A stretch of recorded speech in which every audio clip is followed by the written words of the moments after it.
इस वाली वीडियो में हम लोग देखने वाले हैं कि वैंगलिन ली मुआन को रिवाइव कैसे करता है और ये रिवाइव होते होते पूरे रेनेगेड मॉडल खत्म होने को आ जाएगी। अभी जो रिसेंट के एपिसोड में हम लोग को ली मुआन को दिखाया गया था वो आखिरी बार उसको जिंदा रूप में दिखाया गया था।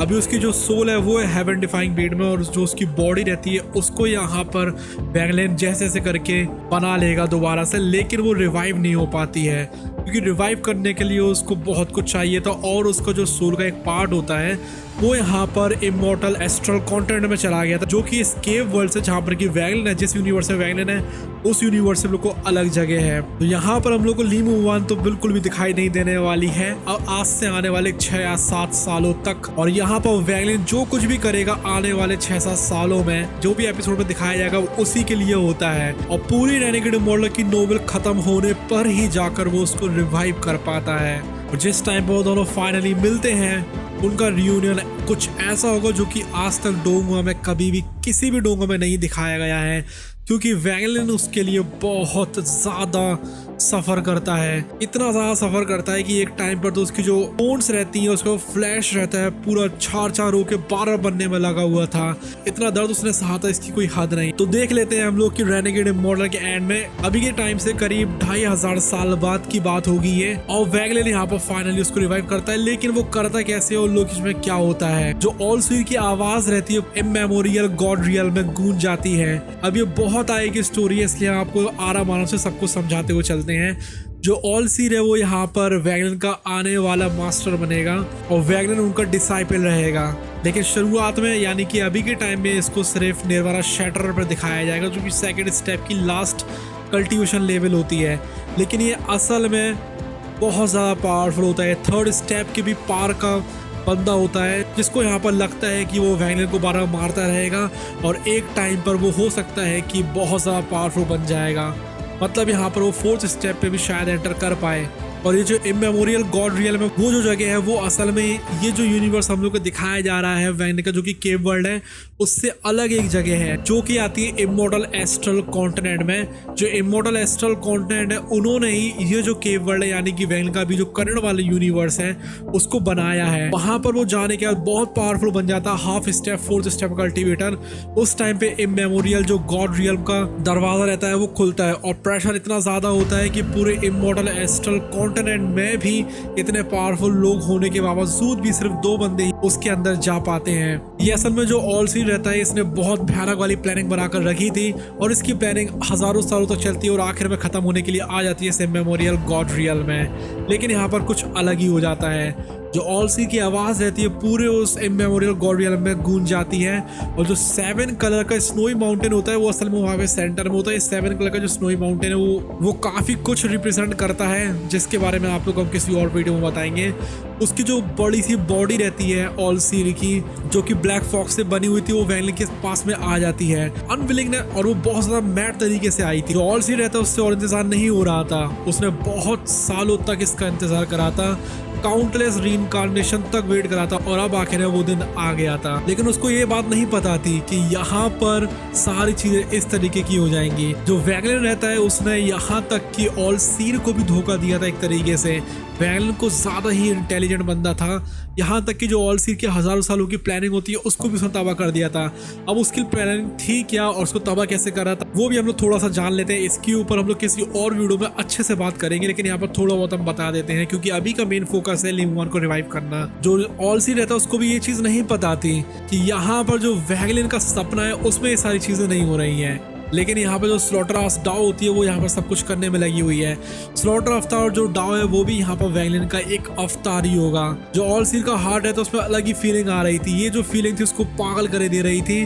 वो असल में ट्रेजर सोल था बाउंड्री कंपास का, और उसने वैंगलिन को देखा था यहाँ पर आते हुए बार बार और हर एक रीइंकार्नेशन डिसिपेट हो जाता है। फाइनली वो देख रहा है कि यहाँ पर जो वैंगलिन रहता है उस कंपास को खोल रहा है और उसके बाद असल में यहाँ पर ऑलसीर डिसिपेट होता जा रहा है। असल में एक कंपास होता है, असल में ये जो पूरी रेनेगेड इमॉर्टल है ये वैंगलिन के सपने से ही जन्म ली थी। उसको ऐसा लग रहा था ऑलसीर को, क्योंकि यहाँ पर जो अवतार रहता है वैंगलिन का वो बार बार यहाँ पर आ जाता था, ऑलसीर रहता था उसको डिवोर कर देता था। लेकिन यहाँ पर उसको ये बात पता नहीं थी कि यहाँ पर जो वैंगलिन है उसने अपने अवतार को टाइम में पीछे भेजा था, जिससे कि वो यहाँ पर काउंटलेस रीइंकार्नेशंस ले सके और इससे ऑलसीर को भी वो रिसीव कर सकता था। लेकिन उसको ये बात नहीं पता थी कि यहाँ पर ये जो कंपास होता है, ये कंपास क्या है वो हम लोग किसी और वीडियो में देख लेंगे। असल में बहुत कुछ है बताने के लिए, वो हम लोग एक एक करके हर एक वीडियो में देखेंगे। तो यहाँ पर उसको लग रहा था कि ये जो कंपास है उसका ये जो है वो गार्जियन है, लेकिन ऐसा असल में था नहीं। वो असल में बस एक मिसिंग पीस था जो कि यहाँ पर जो हेवन डिफाइंग बीड है उसको कंप्लीट कर सकता है। जो ऑलसीर है वो यहाँ पर कितना ज्यादा होशियार था, लेकिन उसको तक इस बारे में नहीं पता था कि उसकी ओरिजिन क्या है।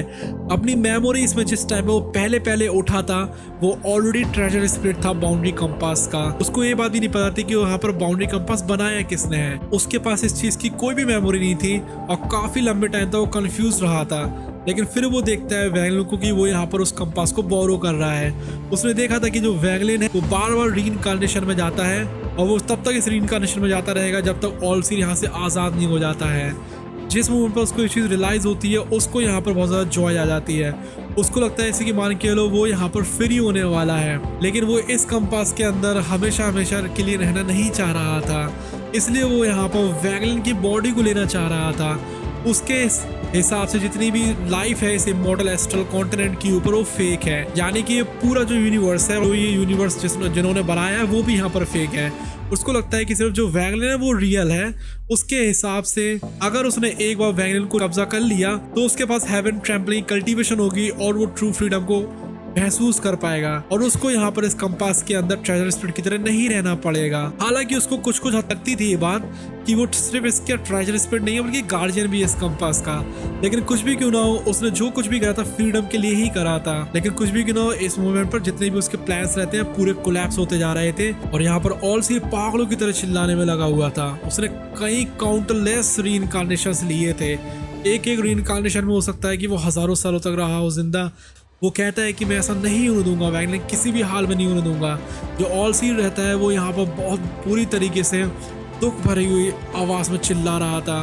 जो ब्लैक गैस रहती है वो स्कैटर्ड हो जाती है, बाकी की जो ब्लैक गैस रहती है वो एक लार्ज हैंड में कंडेंस हो जाती है। जो ऑलसीर की डिवाइन सेंस रहती है वो क्योटिक हो गई थी और यहाँ पर ऑलसीर भी फाइनली जाकर खत्म हो जाता है। और जैसे ही उसकी जो बची कुछ डिवाइन सेंस खत्म होने वाली थी, उसको कुछ याद आता है पास्ट के बारे में, कुछ ऐसी चीजें जिसके बारे में उसको पता नहीं था कि उसकी मेमोरीज में है।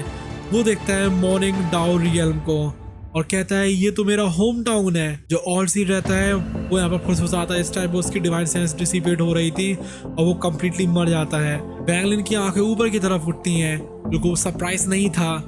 उसको पता थी ये बात पहले से कि ये जो ग्रे गैस है वो एग्जिस्ट करती है। उसकी तरफ वो देखता है, इग्नोर मारता है, राइट हैंड को ऊपर की तरफ उठाता है और जो ब्लैक गैस रहती है उसको ग्रिप कर लेता है।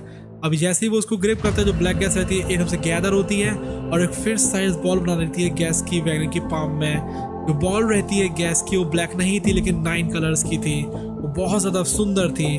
वो कहता है ये है वन रियल एसेंस। जिस टाइम पे जो वैंगलिन रहता है उस बॉल की तरफ देखता है अपने हैंड में, उसकी जो आंखें रहती हैं अब उसमें कामनेस नहीं थी बल्कि एक्साइटमेंट आ गई थी। वो एक गहरी सांस लेता है, अपने लेफ्ट हैंड को उठाता है और कॉफिन उसके आगे आ जाता है। मतलब यहाँ पर उसके पास सारी चीज़ें हैं जो कि ली मुवान को रिवाइव करने के लिए चाहिए थी। यही था आखिरी मिसिंग पीस जो उसको मिल गया था, जो कि थी वन रियल एसेंस। उस कॉफिन के अंदर जाहिर सी बात थी ली मुवान। वो यहाँ पर बहुत ज़्यादा सुंदर तो नहीं थी लेकिन बहुत ज़्यादा जेंटल थी। उसकी आंखें बिल्कुल क्लोज थी और वो बिल्कुल मोशनलेस थी। और वैंगलिन कहता है वैनर, मैंने कहा था कि अगर तुम्हें हेवेंस भी ले जाना चाहती है मैं तुम्हें तब भी वापस लाऊंगा। वो यहाँ पर धीमे धीमे बोल रहा था और ली मुवान के फेस को टच करता है। उसकी जो आंखें रहती है उसमें से आंसू निकले आते हैं, ली मुवान की फेस के ऊपर जाकर गिर जाते हैं। उसके बाद वैंगलिन बोलता है कि मैं सक्सीड हो चुका हूँ वैनर, हजारों सालों बाद मैं सच में जाकर यहाँ पर कामयाब हो चुका हूँ। वैंगलिन के जो एक्सप्रेशंस रहते हैं बिल्कुल जेंटल थे। वो जेंटली प्रेस करता है 9 कलर बॉल जो रहती है गैस की उसके ऊपर, जो आईब्रोज रहती हैं ली मुवान की उसके बीच में। वो साइलेंटली देखता है जिस टाइम तो बॉल ऑफ गैस रहती है उसकी बॉडी में चली जाती है। लेकिन यहाँ पर ली मुवान को रिवाइव करना अभी भी उतना ईजी नहीं था। एक टाइम के लिए तो वैंगलिन यहाँ पर पूरी होप भी खो देगा। जो टाइम रहता है वो ऐसा लगता है जैसे मान के लो इटर्नल हो चुका हो। लेकिन कुछ भी क्यों ना हो, यहाँ पर उसके फेस के ऊपर टेंशन के साइन थे। वैंगलिन बहुत ज़्यादा नर्वस था। आखिर में उसने हज़ारों सालों तक इस दिन का इंतज़ार करा था। वो अपने लोअर लिप को थोड़ा सा बाइट करता है और देखता है वुमेन को। वैंगलिन ली मुवान के बालों को सहलाता है और बोलता है वैनर प्लीज जिंदा हो जाओ, प्लीज फिर से वापस आ जाओ, अपनी आंखें खोलो और मेरी तरफ देखो। वैंगलिन के जो आंसू रहते हैं वो बहने में लगी होती है जिस टाइम पर वो यहाँ पर धीमी धीमी आवाज में बोल रहा था जो टाइम है उसने मेरे लिए इंतजार नहीं करा है। वैनर, मैं हूँ वैंगलिन, हम लोग हैं हस्बैंड और वाइफ, मुझे तुम्हें ले जाने दो कहीं पर। उसकी आंखों से और ज्यादा आंसू आते हैं जिस टाइम पर वो लिखता है ली मुवान की तरफ। उसने कई हजार साल तक इंतजार करा था इसी दिन का। वैंगलिन जो है वो इस चीज को एक्सेप्ट नहीं कर सकता था, किसी भी हाल में नहीं कर सकता था। लेकिन तभी एक आवाज आती है जिसको सुनने के लिए उसने हजारों सालों तक इंतजार करा था। वो आवाज कहती है कि मत रो। जिस मोमेंट पर जो वैंगलिन रहता है वो आसमान की तरफ तो हड़ मार रहा था, एक जो गर्म सा सफेद कलर का हाथ रहता है वो उठता है और उसके फेस को टच करता है। वैंगलिन की पूरी जो बॉडी रहती है ट्रैम्बल हो जाती है। वो अपने हेड को लोअर करता है और देखता है ली मुवान की आई लैशेस की तरफ जो कि ट्रैम्बल हो रही थी जिस टाइम पर अपनी आंखों को खोलती है। उसके अंदर वही जेंटलनेस थी जो कि आज से हजारों साल पहले थी, जिसको देखकर किसी का भी वो दिल रहता है उसमें अलग ही तरीके का पेन। इस इमेमोरियल गॉड रियल में सेंटर में फाइनली दो फिगर्स खड़े हुए थे, वो था वैंगलिन और ली मुवान। वो दोनों वहां पर खड़े हुए थे और देखते हैं कि ब्रिज़ा दूर नहीं है। वो सॉफ्टली एक दूसरे से बोलते हैं। जो वैंगलिन की आंखें रहती है वो बिल्कुल जेंटल थी इस टाइम वो लियोन की तरफ देखता है। उसने इस चीज का इंतजार बहुत टाइम तक करा था और अब वो फाइनली चीज हो रही थी। तो यहाँ पर फाइनली जाकर वैंगलिन ली मुवान से मिल जाता है और उसके बाद वो बन जाता है पूरी तरीके से गॉड यानी कि फोर्थ स्टेप का कल्टीवेटर। वेल अगर आपको देखनी है कि वो फोर्थ स्टेप का कल्टीवेटर कैसे बनता है और रेनेगेड इम्पोर्टेंट की एंडिंग कैसे होती है, क्योंकि एंडिंग तो बहुत ज्यादा कॉम्प्लेक्स थी, लेकिन हमने इस वाली वीडियो में अच्छे समझाया था, तो आप लोग क्लिक कर सकते हैं इस वाली वीडियो के ऊपर। और अगर आप लोगों को ये वाली वीडियो अच्छी लगी तो प्लीज सब्सक्राइब कर लीजिए, ऐसे ही वीडियोस हम और लाते रहेंगे। Thank you so much, bye bye.